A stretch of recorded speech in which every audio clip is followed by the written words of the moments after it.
What is the black cube? Is it the Borg? Most people associate the black cube with Saturn worship. Well, what does a black cube have to do with Saturn, you might ask? Saturn is the sixth planet from the sun, according to the science.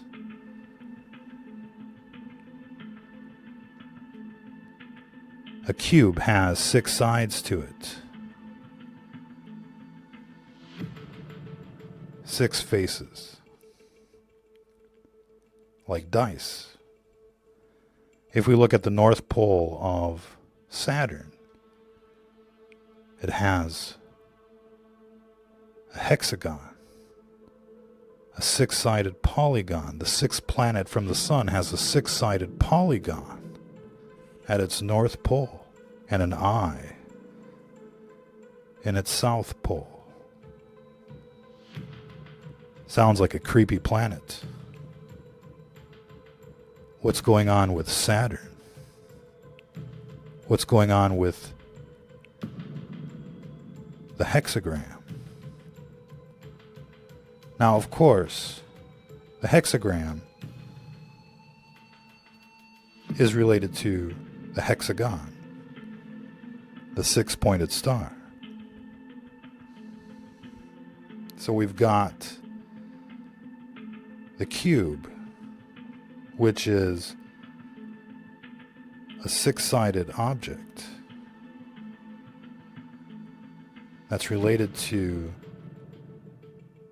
the hexagram and the hexagon. It's like they all go together. Essentially, the black cube represents the worship of the number 6. Much like Satan worship. And to make things even creepier, we've got Saturn, which starts with SAT. It's a type of anagram for Satan. So the black cube is like coded language. It represents the number 6, like many other things hiding in plain sight. The hexagon, the hexagram, the cube, the Saturn. Does Saturn exist? Most people can zoom in to Saturn with a camera and see the planet for themselves. You can check out those P1000 videos if you want to. But we see the black cube symbolism pretty much everywhere. We see it in music videos, we see it in movies,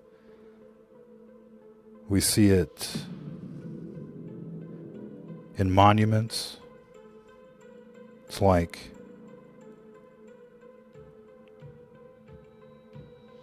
another Washington monument, if you will, an obelisk. All of these shapes and symbols have meaning. They represent something to the world of the occult based on math and science, if you will.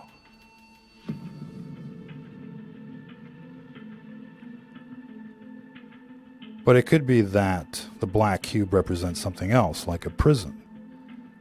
A prison for our minds, a prison for this solar system. We don't really know exactly the confines of this world, what's going on here, other than to say that we're trapped with these demons on this planet.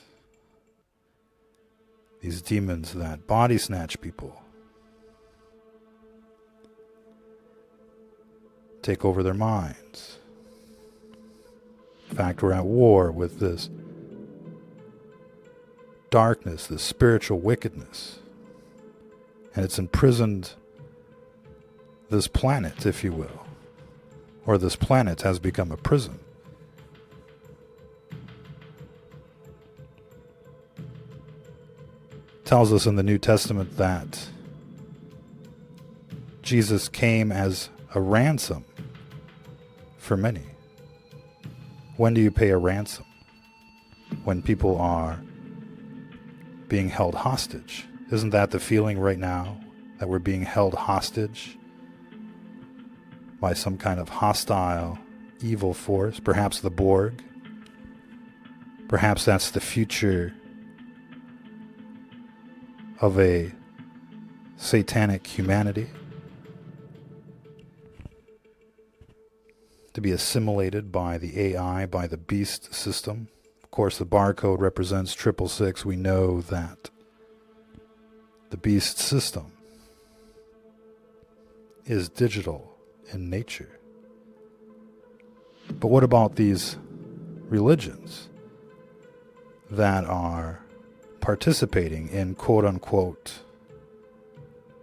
Saturn worship? How complicit are they? How complicit are Catholics, for example, in what the church is doing? Molesting children, promoting Sodom and Gomorrah. How complicit are the faithful in the hijacking of their religion? We know that every religion has a flip side, a mirror image. There's a synagogue and there's a synagogue of Satan. There's a church and there's a church of Satan. And undoubtedly there's a mosque and a mosque of Satan that appears legitimate on the outside, but on the inside it's corrupt to the core. As Christians, we don't really get along with other denominations. This isn't exclusive to Christians by any means, but Catholics and Protestants have been fighting it out, and many other denominations have been fighting it out with one another, even though we're supposedly all on the same team. And so when we look at other religions, we're even more critical. We're even more critical of our brothers and sisters in faith, like Jews and like Christians and like Muslims. Every Muslim believes they're like of the same religion.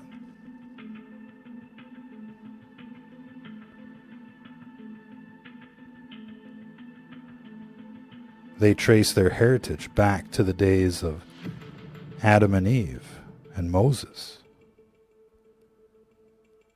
But there are distinct variations.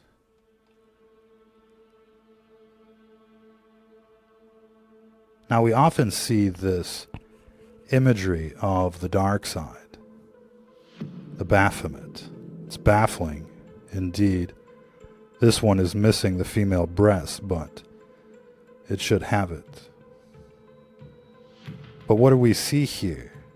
It's the mixing of species, the mixing of sexes.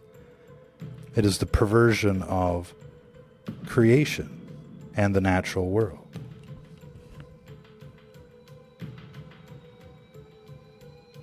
When we look back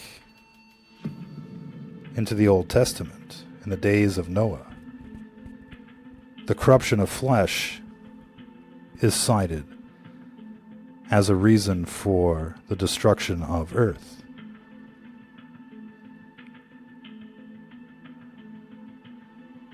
Men taught the mixture of animals of one species with another,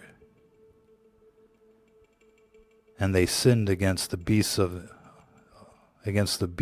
and birds and all that moveth and walketh on the earth.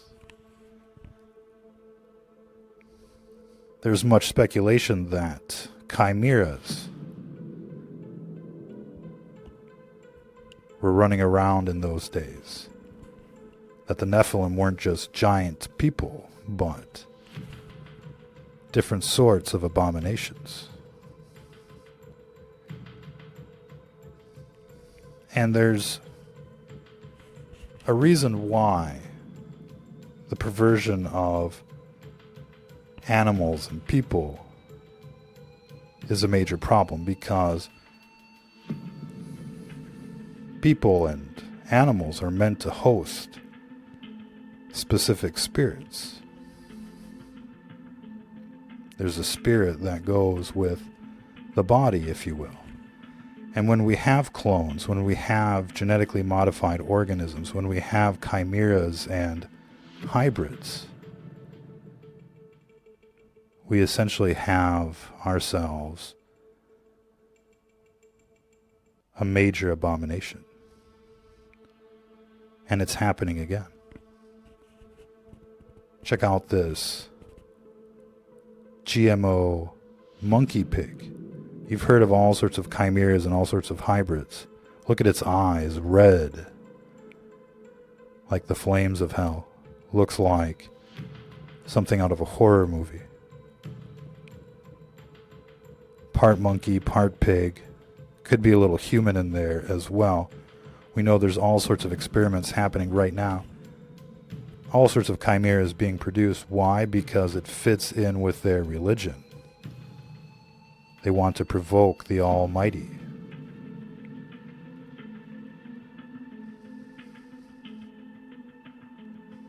And that's what their religion is all about. Rebellion.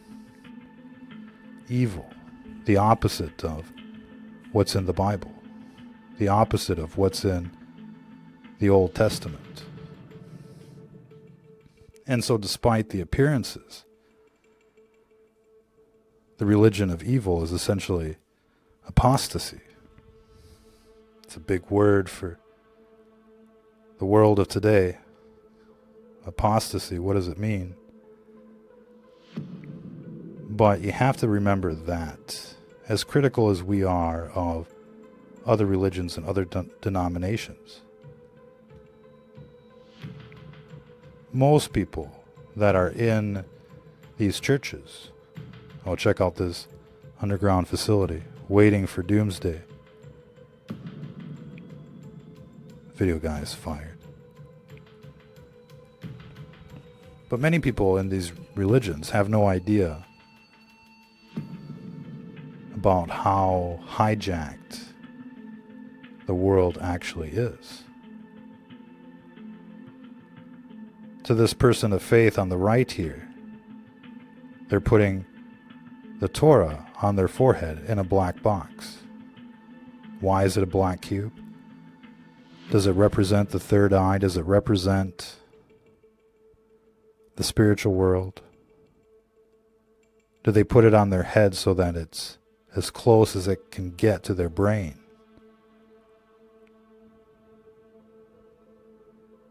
Do they look at it as a black cube, or do they look at it as Holy Scripture? You have to think about it as a Catholic. Not sure how many of you are Catholics out there. Most people are Protestant, but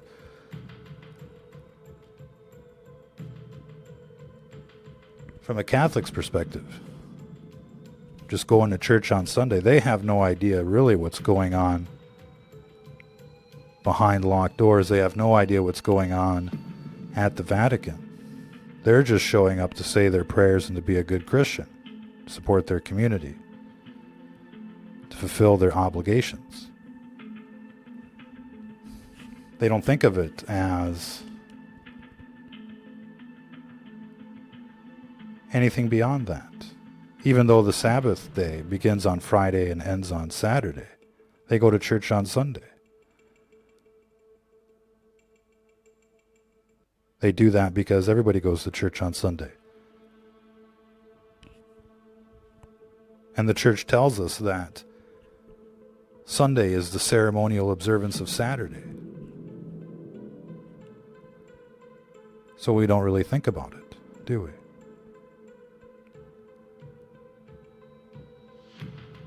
And so it's rather easy to show up at some of these locations with the best of intentions without having any idea of what's going on. And so before we start wagging our fingers at other religions, we should think about what's going on in our religion, in our church? How many of these churches are now promoting the vaccine? How many of these churches are now promoting Sodom and Gomorrah?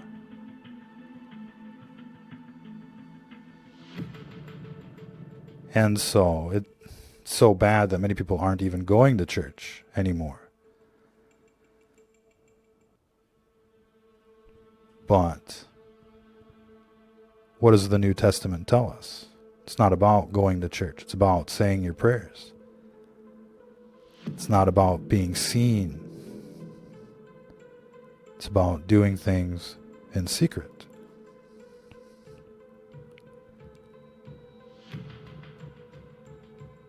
And so it's important that we remember that we keep all of that in context. But undoubtedly, all of the major religions have been infiltrated and hijacked. When we think of what's going on in Mecca, for example, with the Kaaba, how many people are familiar with that term? Now, thousands of years ago, or 1,500 years ago, the Kaaba was a Christian church. And it had all sorts of Christian artifacts in it. Today it is a pearl white building, perfectly pristine on the inside. You never get to see the inside. You never get to see what's under the black cloth, the veil, if you will.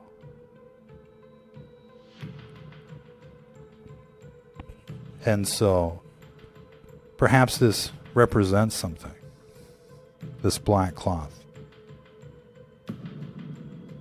Perhaps it represents the veil. Perhaps it represents the religion being hijacked. Or perhaps it's just there to keep that white building pure and clean from the pollution that's around it. Why does it look so similar to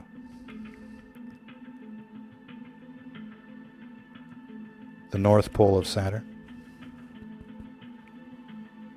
Is that a coincidence? Why are they going counterclockwise instead of clockwise?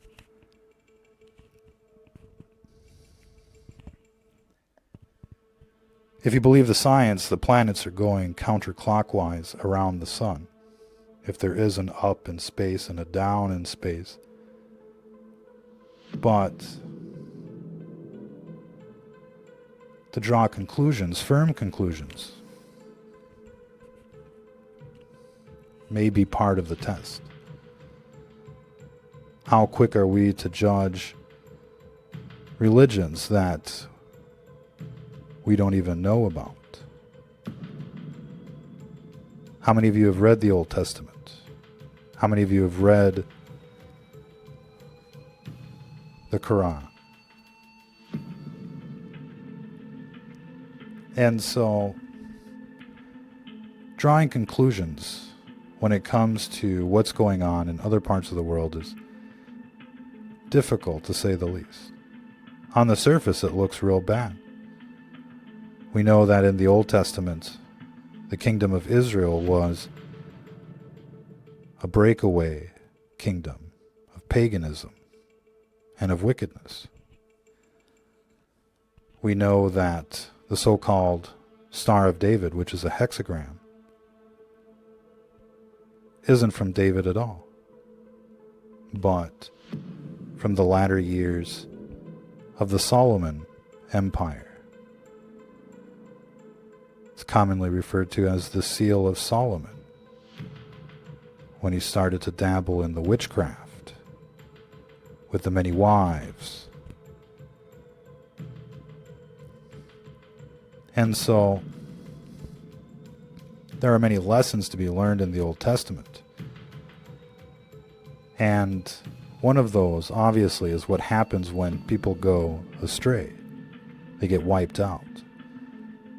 Here come the plagues. Here comes the tribulation. Here come the end times, if you will. For those that got carried away to Babylon, or for those that witnessed the destruction of the Second Temple, it must have felt like the end times, just like World War II must have felt like the end times for many people. But this is what happens when society goes astray. This is what happens when they embrace the black cube. They get assimilated. They get body snatched. Demon possession was so yesterday, and while it still occurs today, the future of humanity will be assimilation into the beast system, unless it finds its way. So what is the black cube? Not every black cube is necessarily the same, and not everyone in proximity of a black cube is necessarily a cult member. But there is plenty of reason to be suspicious of what the black cube represents. It's obviously the worship of the number 6. It's not really Saturn worship, in a sense. It's worship of the number 6. Saturn is the 6th planet. It has a hexagram at its north pole. Hexagon, we should say. You know, there are countries that call themselves the hexagon out there. You have to wonder about those countries. What are they worshiping? But then again, every country is essentially the same. Secular, statism, atheist, anti-Christian to its core.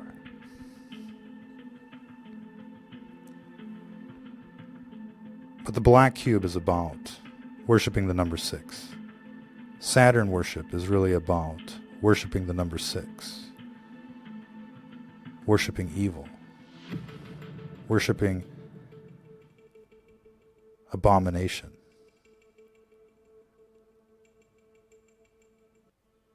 And that, of course, is manifested in many forms, from pollution to corruption, to pride, to gluttony, to lust.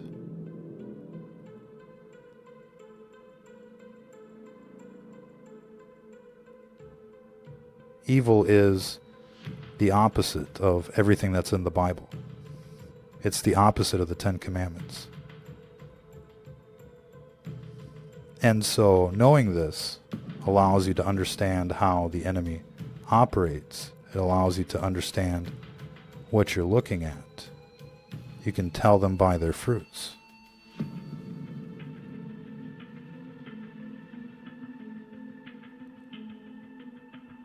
And so, in conclusion, understanding the black cube is like understanding how these people think. Now, of course, this broadcast is for educational purposes. And even though we didn't make any of these videos ourselves, it hovers around the transgression of the 10 Commandments. In Exodus 20 verse 4 tells us that we shall not make an image or the likeness of anything that is in the heavens above or in the earth below. And so we obviously don't recommend mirroring this particular video.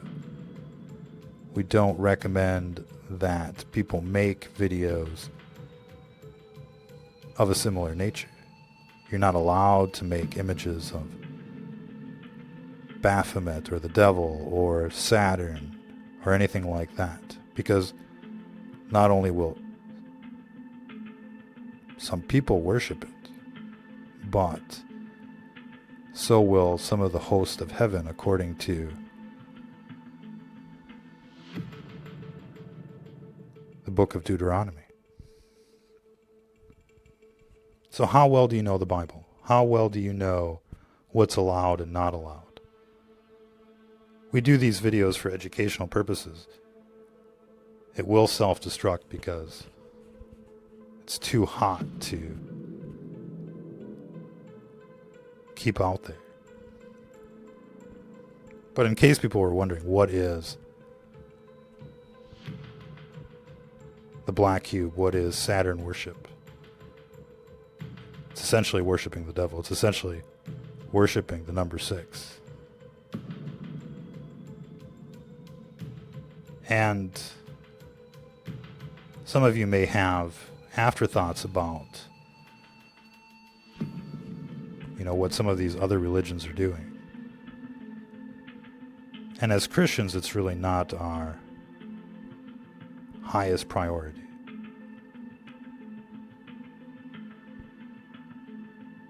We're called to not participate in what other people are doing. But it's also important to understand the dynamics of the world around us. And to not necessarily just write off people of other religions that are doing the best they can with the best of intentions. It's easy to be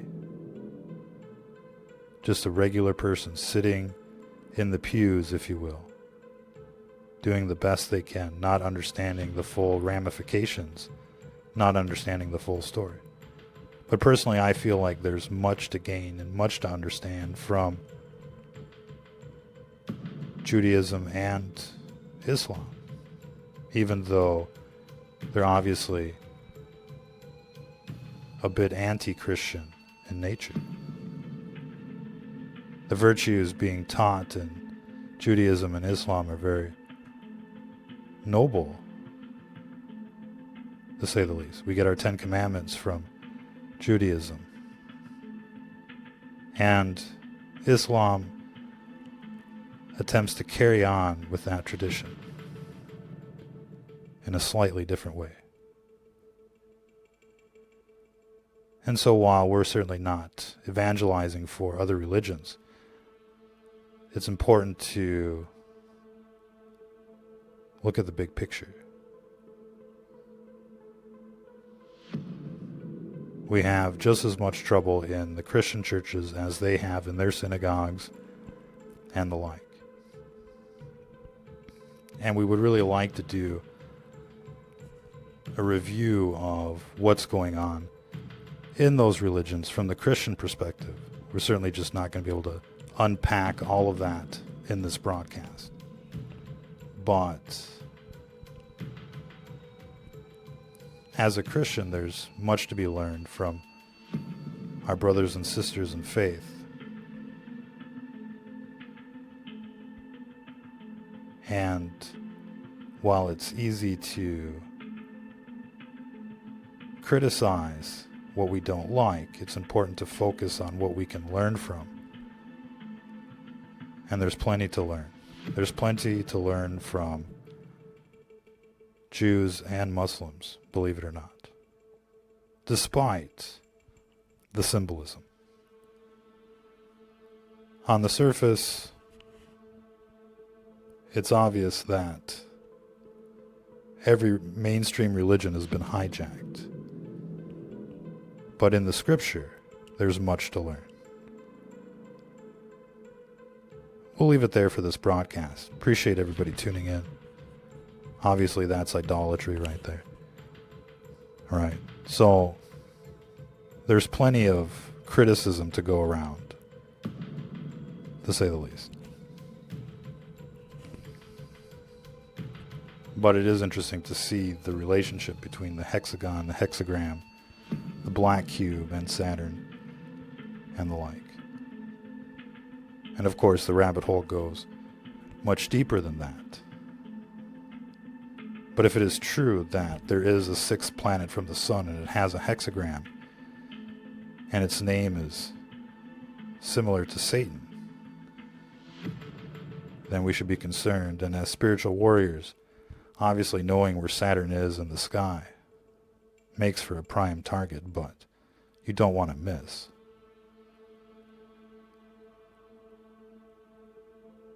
We'll leave it there for this broadcast. Appreciate everybody tuning in. Until the next time, if you're listening to this, you are the resistance.